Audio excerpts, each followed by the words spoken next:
Hello and welcome to SuccesSoul Conversations. My name's Vicky Paul, and if you don't know me and you haven't watched any of these conversations, I'm an intuitive, an artist and an author, and I'm passionate about soul reconnection and personal transformation.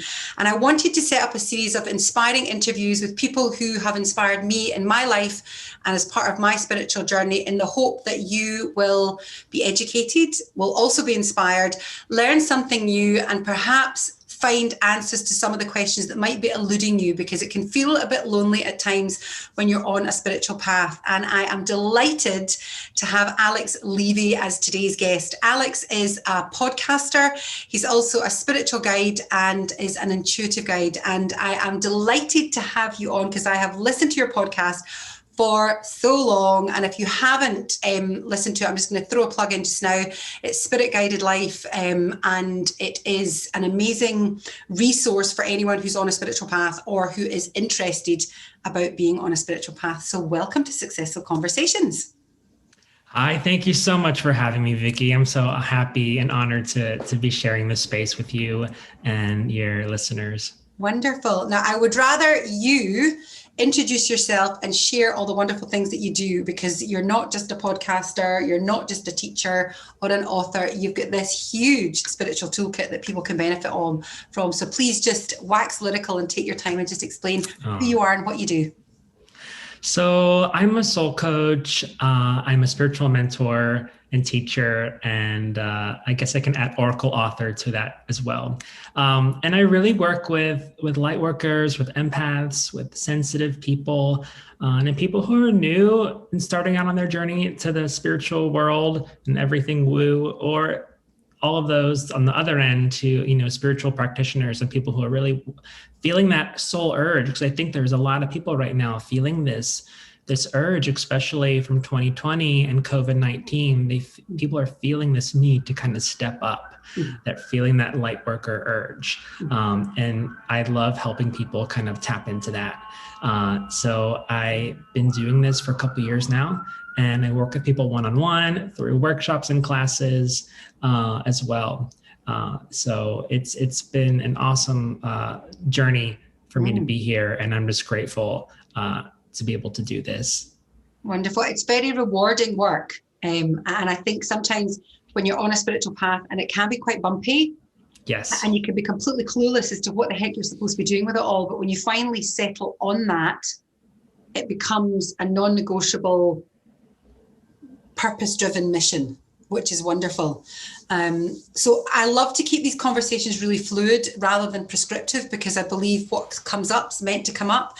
But They do follow a similar structure to my book, How to Be Successful. So I want to just go back to, and I want to call it the beginning from a spiritual journey perspective. Because I know that there's been a lot of things going on in your life, and we've actually got quite similar paths in terms of the fact that we wanted to be an actor when we were kids. Yeah. But you took it a lot further than I did, but we'll get to that. But I'd love to understand what the period of time was, or what the event was that happened in your life, or the moment where you realized things weren't going to go on the way they were supposed, you had planned, or what was the moment of the awakening. And you and I both know awakening can be a moment, but it can also be a period of time. Yes. So what was that like for you? What were you doing? How did it manifest itself? And what were the good, the bad, and the ugly, the ups and downs of the whole experience? Yeah, so you're right. There can be like one massive one, or like, I think little mini ones, like almost like little earth, like tremors leading up to this earthquake. And I wanted to be an actor from the age of 4 or 5 is when I first started performing and being immersed in acting classes and theater and lessons and dance and singing. And that was my path. It was all mapped out. It's what I loved. It's what I could never see myself doing anything else. I went to a specialty school for the arts growing up. And then I went on to study a conservatory program in college, university. And then that came to a screeching halt. It was just as if like the passion was just gone. Looking back in hindsight, of course, I could see there were moments where I was starting to just kind of deflate and not feel as full of joy from doing that. But the spiritual part of me was always there. I mean, I can remember from an early age, a little kid, always, wondering about, are angels real? And I would see what I would call shadow people. And I was seeing spirit. And then by the time I turned 13, I remember I was gifted a tarot deck by a friend of mine, her sister. And I mean, I was just like, whoa.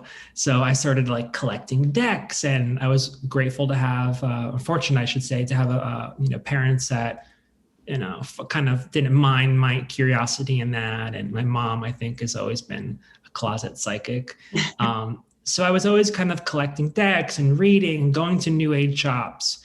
But then there was this period where I really kind of stopped all that, and I got disconnected. And I think that is intertwined with me not listening to all those red flags that, you know what, I don't like performing anymore. And I just kept ignoring them until I suddenly was, just fully like, oh my gosh, what am I doing? Like, so I left school and I had no clue what to do. I dropped out. What was that like when you had that realization? Because if you've spent your entire life focused in one path, to the extent that you've gone to school, you've gone to college to study it, what was that like? What was it like telling your parents, I'm going to drop out? What did that feel like? What was that whole process, that realization? It was really confusing because that's all I knew. There was I was super angry. I was angry at how could this happen? Like, it was just a lot of weird feelings. And they were amazing. They were like, well, we'll come get you. And they helped me come home. And I had no idea what that next step was. And I think that anticipation and not kind of trusting in myself that I will be okay, and knowing that there will be something else. It took me quite a while to find it. Mm-hmm. Again, I wasn't utilizing those spiritual tools that I had early on. I kind of shut that door. I wasn't ready to go there again. I mean, it took a couple years of me having every single kind of odd job. And I mean, I was a dishwasher. I was a retail clerk. I worked in every single place you can think of. And I really believe all of those, quote unquote, like seemingly, meaningless jobs that I had, they truly served a purpose. And I'm so grateful for them because it really helped take me to the next part of where I ended up. Mm-hmm. And fast forward a couple of years ago, I, was like, what, I want to kind of get back to reading, pulling out my cards. And I started listening to some New Thought teachers on radio and getting out all my old books. And I was like, I forgot how much this really lifted me up and how much I actually liked it. And I was like, I'm going to take some classes. I took a few classes. And then the next thing I know, I was reading for friends, and it just kind of evolved from there. So once I really kind of made that choice to say, you know what, I'm going to say yes to this. And this really does feel right for me. It's been like no turning back. Mm-hmm. There's so many people, myself included, who live or lived, if you're not doing it anymore, society's version of who we should be. And what we perhaps wanted to be when we were younger. You clearly wanted to express yourself. It's not a surprise. As an intuitive, you're an actor and an empath, you can take on the characters and the roles. And that's ultimately what actors do. I work with a system called Soul Plan, and so many actors have the same energy where they can embody other characters, and that's their sort of mission to do that. So it's not a surprise that you wanted to do that, but it's interesting that for you spent so much of your sort of early part of your life following this path. And I guess that's the same path, although it might manifest itself differently, that other people do, where you have to go to school, go to college, get a job, get the house, and you're in this zone that you're just so focused on following this path that you don't pay any attention to really who you are. So when you stopped and you were in that sort of 2-year period of, I guess, slowing down and reconnecting and rediscovering, What was that like? What happened? Were there any sort of moments, or was it all quite subtle for you? How did that sort of unfold?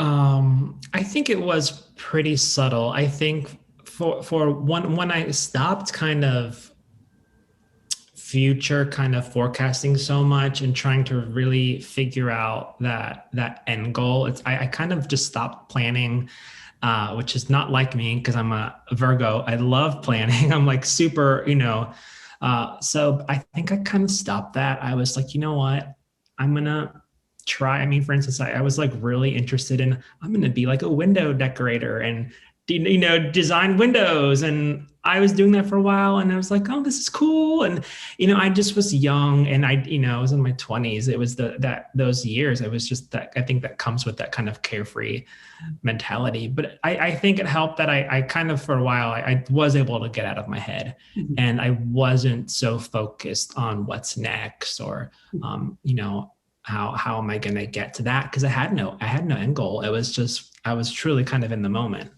without me realizing that's what I was doing. Mm-hmm. And you work, you say, I work with light workers and empaths. For those people who are watching who maybe don't connect with those words or they don't know what that means, can you please explain to everybody what a light worker is, what an empath is? Yeah. So really I work with heart-centered people who are really, who feel everything, who wear their emotions on their sleeves, who just have a big heart. And light workers really, I think they, but people don't connect with the word. It's kind of the global archetype of the light worker is a humanitarian. It's people who are kind of here to be of service and help other people and help in larger scales too. And empaths are people who are just very sensitive, highly sensitive people. There's lots of different types of empaths, which I don't think people always think of. You can be an emotional empath where you're connecting with someone on an emotional level and sometimes feeling and absorbing and taking on their emotions. You can be a spiritual empath where you're picking up, where those higher chakras are more activated and you're absorbing things through spiritual sense. So those are typically the people I work with, because that's kind of how I am, and our vibes kind of attract our tribe, right? And then I do also work with people who are just, I like to call them just down to earth kind of spiritual people who are just kind of curious about the spiritual world. They may not have any cards or oracle cards, so it's kind of a culmination of those. Mm-hmm. Wonderful. And in terms of, and this is really taking it into sort of the next stage of your unfolding, I guess, is the process. Now, you said you started off with tarot cards. Yeah. How did you sort of expand into all the different offerings that you have? Yeah, I think we have some commonalities with this because I started out with card tarot. It's like a going up a ladder and then kind of sliding down is kind of how I see it. I started out with tarot cards, but it never really, it just wasn't me. I felt a little bit too much of a rigid system. And that's when I kind of moved into discovered oracles. And that's why I wanted to create my own oracle eventually. And then after the cards, I kind of really got interested in connecting with angels and spirit guides. And from there, I was getting so many nudges to step into mediumship. And I had resisted that for so long. There was a lot of fear. There was a lot of doubt. Could I really do this? Is it even real? All of this self-doubt crept in. And I made the decision. And I ended up studying with a very well-known British medium. I ended up being certified by her. I really was kind of carving out this new kind of career as a psychic medium. I held public events. I did, large audience readings. And I kind of was not welcomed into that world of mediumship and I feel like I heard you kind of speak similarly. I feel like I didn't really fit the mold of what the mediumship community expected a proper kind of psychic medium to be. I dealt with a lot of not very pleasant things trying to be in that industry. Yeah. And it ultimately wasn't for me, but I learned a lot. I learned really about what it means to just connect at a soul level. And from there, I've kind of evolved into what I'm doing now, which is Akashic Record readings, and working people one-on-one. I don't really do as many intuitive readings anymore. My time is really spent working with clients over a period of time. That's I'm seeing I can help people get more kind of transformation. Yeah. And it's interesting you say that, because we were talking just before we came live that we took some time off over the Christmas and New Year period just to sort of stop. And that's been the thing that's coming through to me is I was doing a lot of one-to-ones, huge amount of one-to-ones last year. And I really believe off the back of COVID, so many people were sort of activated to look and search deeper and further. But it's the same as you. I feel this type of work, you can't make the deep energetic changes that really are going to benefit you in a 1 hour or a 2 hour session or with a reading. And it's interesting that you talk about that too, because I've also been guided to completely change that and work with people over a longer period of time, because I think so many people, and I want to get your take on this, so many people, myself included, and I was this person, I hold my hand up, we want a quick fix, we want the plaster over it, we want the instant answers, because that's the way the world has been. We got everything at our fingertips, and we must have, by osmosis, taken this on board and assumed that we can get anything that we want, internally, to sort of happen in an instance. And it unfortunately doesn't happen like that. So in terms of the type of work that you do, I'd love to understand for myself and obviously for everyone watching what those processes are. So if you work with somebody over a 3-month period, what does that look like? Yeah, so there's kind of two paths. There's those who I'm working with who are spiritual entrepreneurs or practitioners, healers, and they're kind of just kind of starting out in that world, and they need help logistically figuring out like this, being fearful. There's a lot of fear about being seen in this work, kind of stepping out of that spiritual closet. So I work with people like, okay, we can do these Facebook lives. We can create a more soul aligned spiritual, practice that you have. And it's also about, helping people kind of finesse their spiritual and intuitive gifts and understand how their gifts actually work, how not to feel, totally drained emotionally or psychically. And managing boundaries, I think is a big thing for sensitive people. So that's something I work with as well. And I also love helping people kind of tap into their soul purpose and really discover what it is that makes their heart sing, and how they can either tap into that, through work, whether that's manifesting as a business or just really in their personal life. And then I also bring in some healing. So I call it kind of triaging. I like to work on all levels, the spiritual level, the mental level, and the emotional level. So I bring in healing attunements and activations so we're working on everything. So that's kind of what it looks like. Wonderful. And that's what I love about your podcast. You've got a great way of just verbally framing things. Triage is a brilliant explanation for it. So thank you for sharing that. So when we talk about sort of mediumship and psychic and intuition, I just want to kind of dig a wee bit further in terms of your experiences as much as your thoughts and sort of feelings on who's a medium, who's a psychic, who's an intuitive. How do we expand on that? How do we know if we are those things? It's always lovely, I wax lyrical about this, so people who follow me will know, but I love to get other people's sort of take on it. Yeah. So I guess the saying goes, and a lot of teachers will talk about this. They'll say, everybody or all psychics. Let me make sure I get this right. I think you know what I'm about to say. Yeah. Every psychic, not all psychics are mediums, but all mediums are psychic. And I don't know if I always agree with that. I think first and foremost, I think we're all born intuitive. I think intuition I always say it's not our sixth sense, it's our first. So we are all intuitive beings. And we can choose to foster that. We can develop it like any other muscle, like any other skill. Not everyone's going to be a concert pianist, but we can, learn. And I think that goes with mediumship too. I don't think you have to be, come from a lineage of my grandma was a psychic, and I think that's just kind of this old school paradigm that I don't really think is true.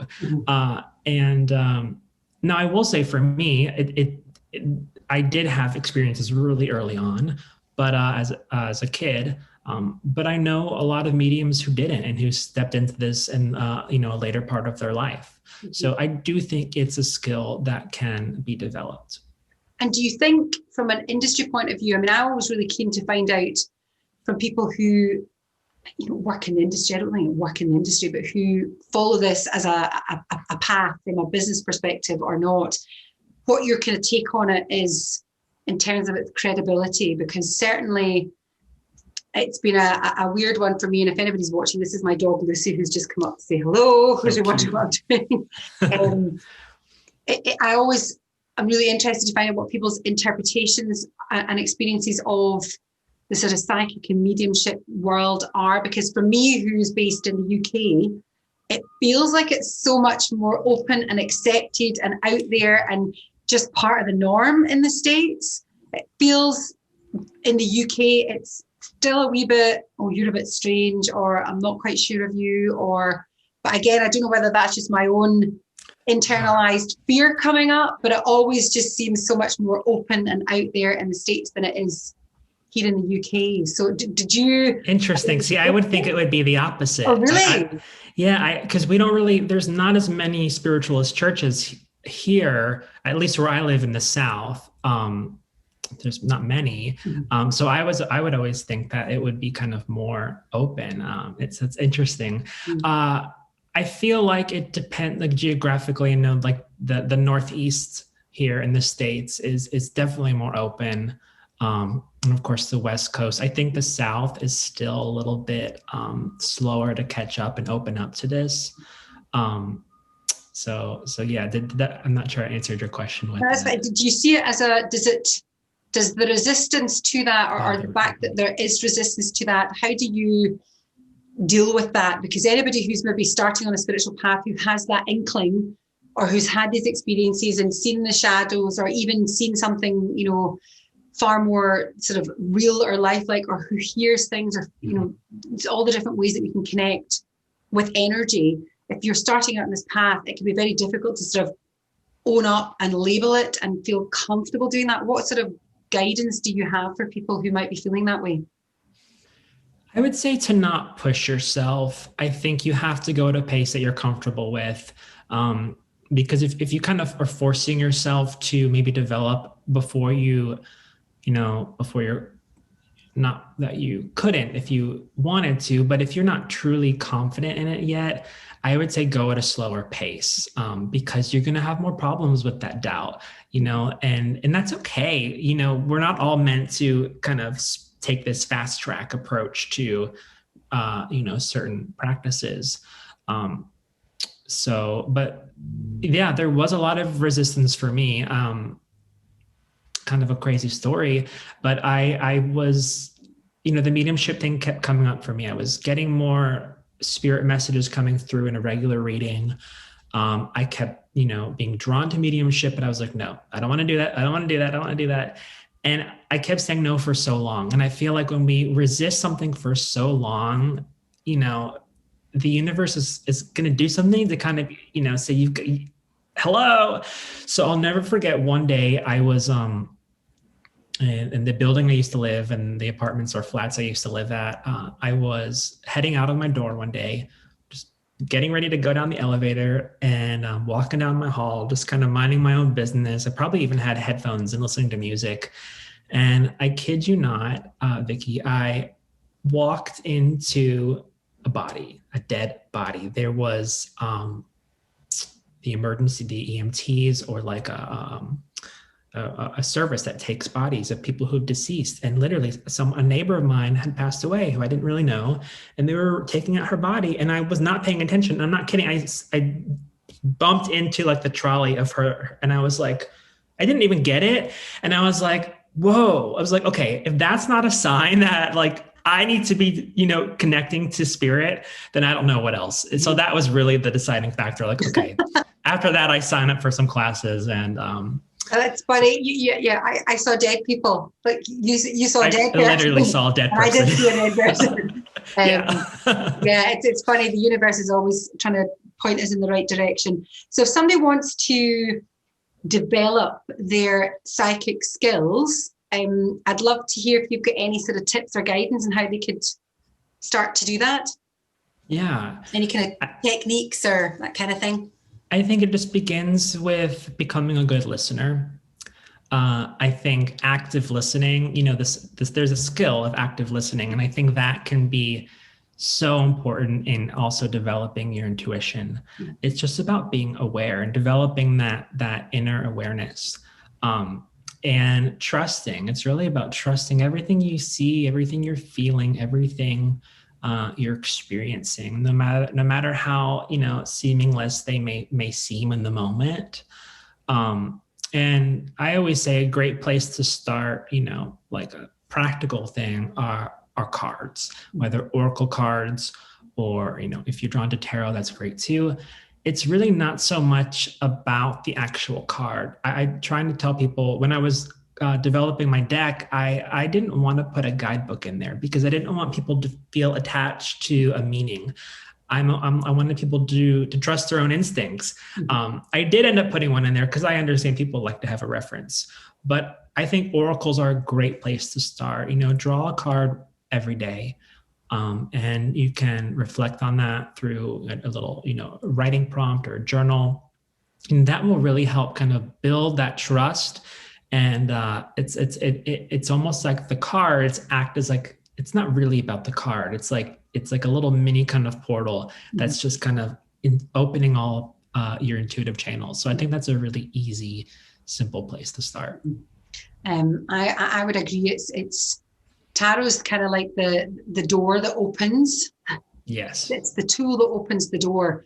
And I guess as well distracts you, because one of the things that I found when I was developing and I call it energy work because it's everything just melds into one, was very much I really struggled with this ability to sort of take myself out of myself, to remove my awareness from what I was hearing round about me or what was going on in my head and kind of dropping back into myself. And tarot helps you do that, or cards or tea leaves or something external takes your focus. So you're so busy focusing on the card or whatever's going on in front of you that you kind of you open that back door.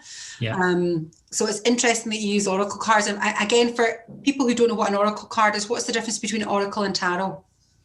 So tarot cards they follow a specific system. So there's a structure to it. So even though there's many, I can't even, billions of, I don't know how many tarot decks are out there, and they all have different imagery, artwork, they still follow the same story. There's an archetypal journey that all the cards take. So there's still somewhat of there's a structure to it. Whereas oracle cards, are free flow. They're really, each deck is going to be completely different. Each creator had different intentions. So I like to think oracles don't really have as many rules. And if you're looking for more of a structured approach, then the tarot will be that way. Perfect. Thank you. Yeah. And I want to talk about your Akashic Records work, because this is something that I found, about 10 years ago, and it really intrigued me that there was this energetic space or place where the records to every soul that ever lived, that ever will live, and everything that soul experienced in every lifetime was in there. And it's just mind-boggling. But one of the easiest ways, I guess, to visualize it is like a massive library where it just goes on forever. It'll be like one of these sort of Google hubs where they have all all the cables. Exactly. It's just like goes on forever. Yeah. And you can plug in and access the information. So the internet's a really nice analogy to sort of visually understand what the Akashic Records are, but this is obviously on a sort of spiritual, soulful, energetic level. So what is an Akashic Record reading? How can it help people? And what is the process of having your Akashic Records read? Well, that's a great analogy and good question, because I always say it is like this kind of psychic Google database, etherically speaking. So the Akashic Records really are a collective energetic state they hold the record of everybody's soul, of places in history, of situations that have happened.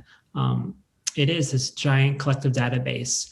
And the purpose that I utilize the records for are, you can get so much deeper, I think, information than that typically I would have gotten through an intuitive reading.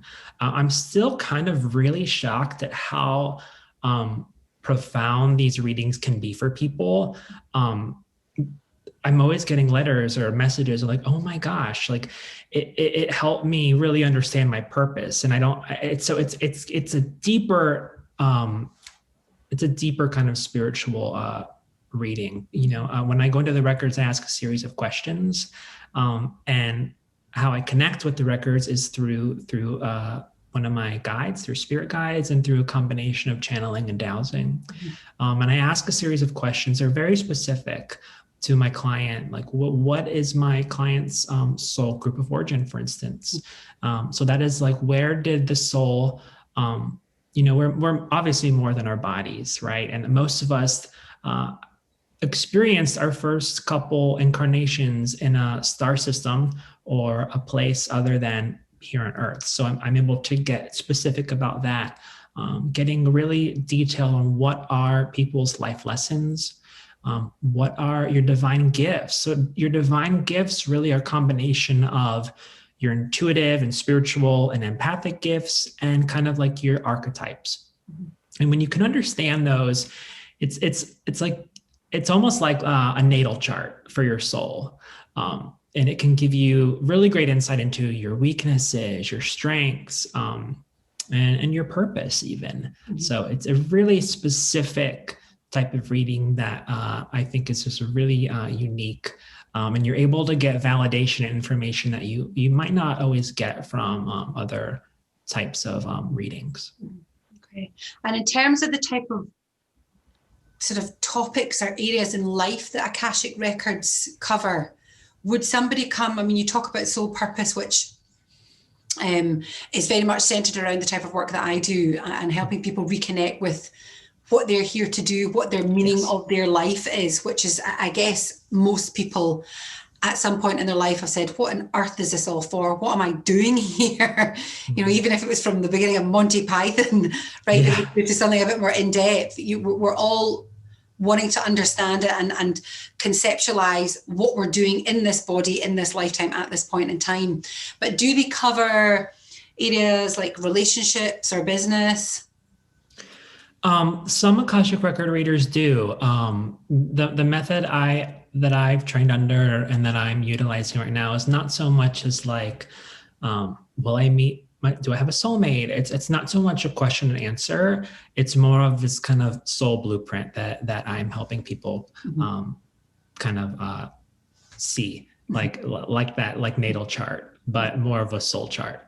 Well, I love it. It's sounds very similar. I've never worked with the Akashic Records. I've done a couple of Akashic Records sort of meditations where is it not a poem, but there's something you have to read beforehand. Is that right, to go into it? So there's a couple of different ways people connect to it. And I received an attunement to the records.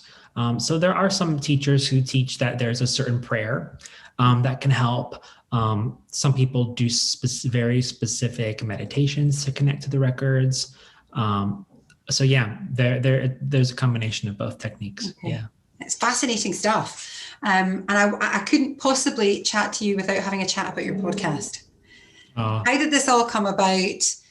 Please explain what it's all about. And I'd love if there's been any sort of guests that have really shone out for you in terms of their wisdom, if there's anything you want to share from that. I will, of course, include the links to everything when I post this. So if you are watching, don't worry, we'll get the links posted. But how did this all come about? Because there's a lot going on. You know, you're doing readings, you're doing oracle cards, you're coaching people, you're guiding people, and then you're doing the podcast. There's just a huge amount of content. So how did it all come about? How did you come up with the title? How do you find guests? How do you select guests? So the podcast actually started because prior to podcasting, I did a radio show for a while. I was on an online radio network, which was live. We took live callers. I was doing live readings. And I think that gave me a really good, I was able to draw on some of my theater background to kind of, and improv to kind of get through, because, you know, everything that can go wrong on a live can go wrong. I remember one radio show, I had, a well-known guest, and something happened and they didn't show up, and I had no extra material prepared. And I was like, 2 minutes before we were going to go live, I was like, oh my gosh, the person's not here. Like, what do I do? And, that's a lesson in just kind of trusting and surrendering to spirit. Right. But everything seemed to be moving to podcast, and I was so late to the game. I didn't even know what a podcast was for the longest time. So that's why I kind of switched to the podcast format, and it gave me a little. Were you hosting the shows, or were you guesting and doing readings, or did you host the shows? I hosted the shows, but I was under the umbrella of a network. So, I had a producer, you are kind of molded in a way, right? So I didn't have as much freedom as I wanted. I remember I wanted the name Spirit Guided for a long time, and I wasn't able to make that work on the radio show, and which is what my oracle is called, the Spirit Guided Oracle. And that's just kind of become my motto. Like, I try and live a spirit guided life. That's what it says on the tin. Talk about branding. Right. And it wasn't really that intentional. In fact, the oracle had a different name, and it switched last minute, because then I found out that name was taken and I didn't realize it. And I was like, oh my gosh, what am I going to do? So that's kind of how the podcast birthed from this radio show. And I knew I wanted to have kind of deeper conversations than I was having on radio. And even on social media. I mean, there's stuff I talk about on the podcast that I haven't really, spoken publicly about. And I wanted to have conversations that I felt like I needed to hear. So they're not all fun and fluffy. I want to talk about anger. That's an episode that I dived into, is anger, and why, what's the purpose of anger, and how can we utilize that, or can we utilize it? Because it affects every single one of us, and we're always absolutely told it's not a good thing. Right. You want to keep your anger, under wraps, and it's not if it's directed at somebody and harms someone or hurts someone else. But anger can also be amazing fuel. Yes. To push you in the right direction, and ultimately, it's just energy. It's energy that has not been processed and released. Exactly. So exactly. And that's what I love about your podcast, is you do talk about, the good, the bad, and the ugly, because so much of the spirit. And again, I hate calling it industry, but I just haven't come up with another name for it. But the spiritual field, the spiritual realm, and I guess it is an industry because people are making, money and businesses from it, which is fair enough. But so much of it is very much centered around this sort of enlightening process, and this, it can almost feel a little exclusive or unfriendly, and it's kind of them and us. And I loved that when I came across your podcast, is it wasn't like that. It was really, and I mean this with the utmost respect, it was entry level, although to get in, but the information that you're sharing is not entry level. There are some sort of beginner's guides too, but it's not for people it's for people who are on a spiritual path, no matter where you're on the path. But it was entry level in the respect that it didn't feel like this exclusive club. Yeah. You've got to be at a certain space or a certain place to be able to go in and get what's going on. It's very welcoming, which is what I want to do with the work that I do. Is I want to make people feel so comfortable to express themselves in terms of what it is, because ultimately we're all spirit beings, having a human experience, and Yes. you may or may not get to that connection, and that might, drop in and level with you, or it might not. But I wanted it to be, oh, well, she's normal. She just looks like me, whatever normal is, Yes. Okay, well, I can relate to her. So it's really relatable, which is wonderful. And in terms of the guests, has there been any guest that's particularly stuck out for you in terms of what they had to share or the wisdom? I mean, yeah, I've been fortunate. I had some really amazing guests on the show. And from also going back to the radio show, sometimes you can, if there's someone you admire and you look up to, I think they always say, you don't want to meet your idols, right? Because you can be disappointed. And I was fortunate enough to have Alana Fairchild on my show. Wow. And it took a while. And she when she finally came on, I could not, I mean, she's what you see is what you get with her. She is so genuine and has the most open heart and was so generous. So that was probably one of my favorite episodes and that happened right in the early on, kind of in the pandemic. So it was a really emotional kind of show, and she was able to, I think, give a lot of comfort and I think even listening back, it's still kind of relevant, what she said. And I can't even think specifically because, doing that, it's interesting, when you're interviewing someone, you're trying to, be in that space, but then you also sometimes get taken back by the words they're saying. So it's kind of hard to stay centered and balance, right? Yeah. But I also think when you work with energy, you're in the moment, you live utterly in the present moment. And when it's gone, it's gone. Yeah. You're like, what was that conversation? What did I say? What was that all about? You can't remember because, and that's ultimately, it's this kind of stream of consciousness at this point in time, and the past and the future makes no difference. On the note of the pandemic, I mean, it's still really affecting everybody in various ways. We are still in a lockdown, and they're talking about putting us into a sort of stricter lockdown, where we're not allowed to exercise with people outside our own homes outside and all the rest of it, because for whatever reason, we have this additional strain and there's just so much more going on. But when coronavirus first sort of hit, I think everybody that worked in the spiritual realm was looking for the spiritual reason for it, because that's just what you do. When you live from a sort of place of heart, place of soul, you recognize that it's not always just something that's happening to you. There's something greater and something bigger going on. So what's your sort of take on the pandemic, where we're going? Because nobody thought for 1 minute in February, March that we'd be still having this conversation the following year, and we'd still be in it, and it would still be really affecting us personally and globally. So what's your sort of take on that from a spiritual perspective, if you're happy to share? Yeah, it's a great question. And I remember early on, in the pandemic, I was having those same questions myself.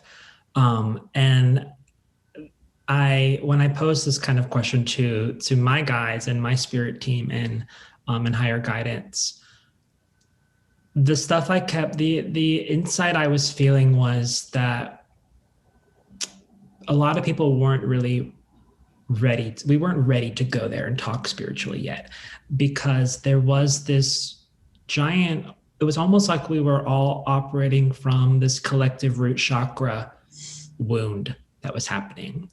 And I think the first few months of the pandemic, there was a lot of grief. So I didn't feel it was responsible for me in a way to start speaking about this is a spiritual reason why, and start going in that direction. And I have not really done that to a large extent. I did a little bit on the podcast. But yeah, there was a lot of grief and a lot of stuff that came up for people, quite understandably. But I think if a lot of people kind of reflect back, what I was hearing from people, who connect with me on social media, is that people felt something was off a while beforehand. There was something that, you can't quite put a word to it, but something didn't feel right. I remember in January, or leading up to the new year, it was the first year I didn't get any planners. Usually I always get, Danielle Laporte's Desire Map planner, and I get an astrology planner, and I didn't get one, which is so unlike me. And I was like, maybe this is not my year to be doing that. And I think that was part of it. But I think that there is an awakening happening for sure.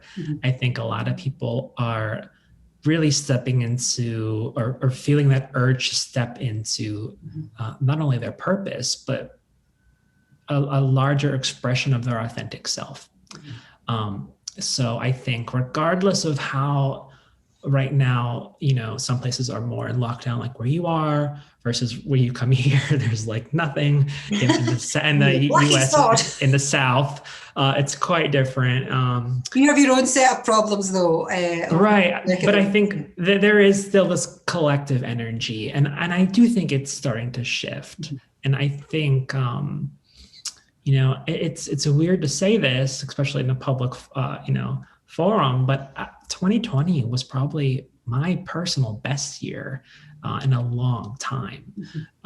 So I think it's really about our mindset, and how are we able to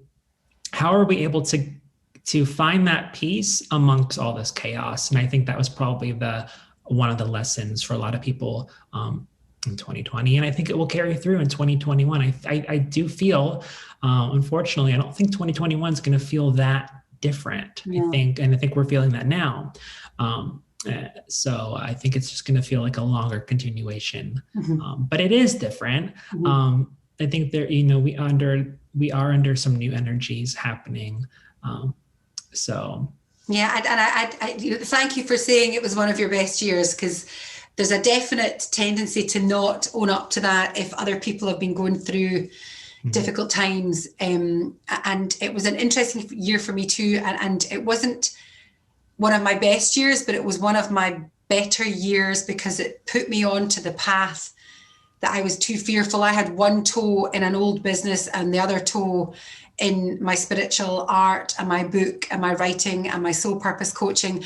And I didn't have the guts to dunk the other business. I had an arts and culture PR business that I loved, because I always wanted to be an actress, and I loved the culture and the arts and meeting these kind of sort of intuitive, inspirational people. So I loved working, and I met some amazing people, and I loved being my own boss, but I did not enjoy what I was doing. And I wanted to sort of step away from it for quite a while, and I just didn't have the guts to do it. And then obviously when all the arts and culture and events stopped, my business stopped.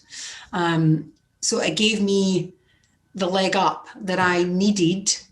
So I'm very grateful for 2020, and it really made me step up more fully into what I'm doing. Yes. Even though I was tinkering away for years with this side hustle, that never really came to anything, because I didn't have the guts to do it. So it's been an interesting year. And I'd love to just ask, before we wrap up, and I will put all the details of how, if you are interested in connecting with Alex, listening to his podcast, or working with him and exploring any of his offerings, I'll put all the details into the comments below. But I'd really love, seeing as how I've got a bit of time, for you to share any wisdom for anyone who is struggling in whatever capacity they are to fully step into their authentic self. If there's any sort of wisdom that helped you, or that you feel intuitively guided to share at the moment. I think that, right now it's an important time to kind of, especially after being, in isolation and lockdown for so long, I would encourage people to find some sort of community. I think community is so important in times like this. Whether it's, of course, it's probably going to be virtual for some people, but I think that it's so important. When you kind of find your tribe, in a sense, it really does help to shift things for you. So I think that's an important thing for people who are struggling, is to seek out support and mentors and teachers. Looking back at my past and different, jobs I did, even when it was, regardless of what I did, I always tried to surround myself with mentors and teachers. You can only kind of go solo at things for so long before things aren't really going to change. So if you're feeling that call to step up, I would encourage you to seek support and find someone that can walk with you. And because there is so much potential still, and we can really utilize this energy, even though it seems so chaotic, like you said, to kind of step up to that next place. And I would just also encourage people to continue to practice self-care. It's so important, especially in times like this. And don't hold things in. When our emotions get held in and they get trapped, it's only going to lead to a bunch of stuff later down the line. It can manifest through our energy and even to health things. So find some sort of way to creatively express. And that's why I think stuff like this is so beneficial. The work you're doing is so important. If you're feeling called to start your own podcast, do something like that. Find a way for you to really create. I think there's people don't realize that we all have access to this kind of creator energies in us. We're creating our life every day. We are perpetually in creation mode. I think people think that to be creative, you have to be musical or artistic, but everything exactly is creativity. So these are wonderful sentiments. So thank you very much. And I don't know about you, but I definitely feel there is much more community sense nowadays. And I know they talk about, so. I'm from a place in Glasgow in Scotland, in the west of Glasgow, and they had tenement buildings. It was a real industrial city many years ago, and doors would be left open, neighbours would look after each other's kids, you would have swap food, eat together. And we went through decades where that was just not happening. Everybody was really selfish and centered and focused because that's what society is like. So it's wonderful that the sense of community is coming back, and I can notice it very much so online and amongst, if I'm out walking the dog. So it's lovely to see that coming back. So if you are going through a difficult time at the moment, try and find some space to take a step back and recognize that it's not happening to you, it's happening for you and by you. And there's definitely light in there if you are open to seeing it. And people like Alex and his podcast are resources to help you recognize and reconnect with the truth of who you are. So thank you so much for taking the time out of your day to share a wee bit more about who you are and what you're doing. And I really appreciate it. And I'm very grateful for your podcast because it's helped me and guided me. So I will include all the details in the comments in terms of how people can reach you and connect with you. So thank you very much, Alex Levy.